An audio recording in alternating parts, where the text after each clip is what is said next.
Now you have an all-weather capability to hit targets using global positioning system instruments. That is, you can target the bomb to just in all weather to go down and hit a precise target on the ground.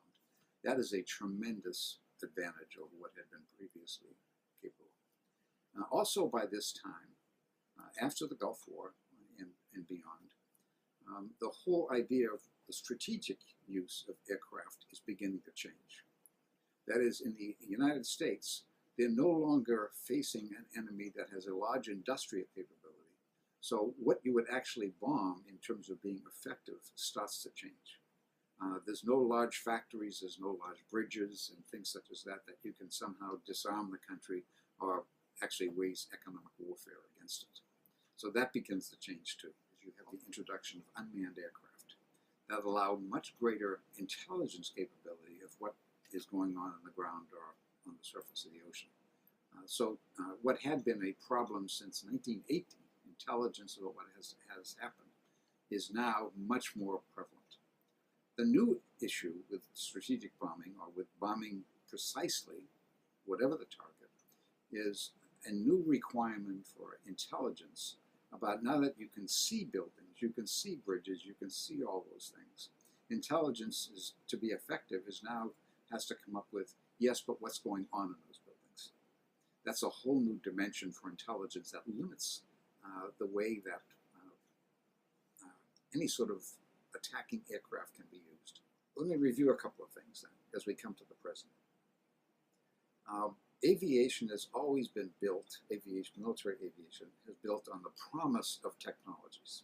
That is, technology appears, it can be used in this way, let's go ahead and start planning for the use of it. The second thing, though, is that you tend to get tunnel vision on one technology and not looking at other technologies that are really going to change the rules of the game. Also, you have different threat environments or different kinds of enemies that somehow have to be adjusted to. The bombers did not figure on the rapid development of radar and small aircraft that could intercept them. The atomic bomb, when it comes out, developed, first of all, in 1945 and becomes the basis of NATO's strategy, is in many ways counteracted by the Soviet Union building an equitable force. Also, the bombers themselves now become increasingly vulnerable because now you have ground-to-air rockets that can deny any ability of speed by the attacking aircraft. But let's look where we are at the present and what we anticipate. Cyber war, for instance, or the abilities of precision to do all sorts of things. Are we looking at the other technologies that are going to deny precision? They're going to be able to counteract space systems that give us so much information, that are going to spoof the radars, that spoof what we think we see on radar or in communication to aim to a different target or destroy those things whatsoever. I don't have any good answers for that. But I do know that the 100 years of aviation we're looking at the present has seen a number of surprises that have taken aviation in different ways and required the technology to adjust and work in very different ways.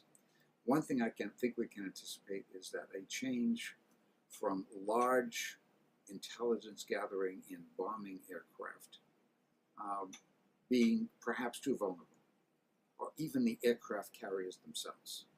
If we're depending on these large systems, we could be catastrophically destroyed if some of those systems are no longer capable. We're already beginning to see that. That is, now you have these distributed networks. So not one or two or three large aircraft or ships that are used to control this precision force.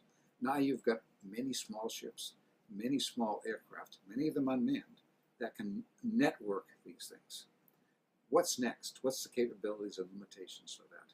I think solving that will be a good start in understanding what aviation can become, what its capabilities are, and what limitations are.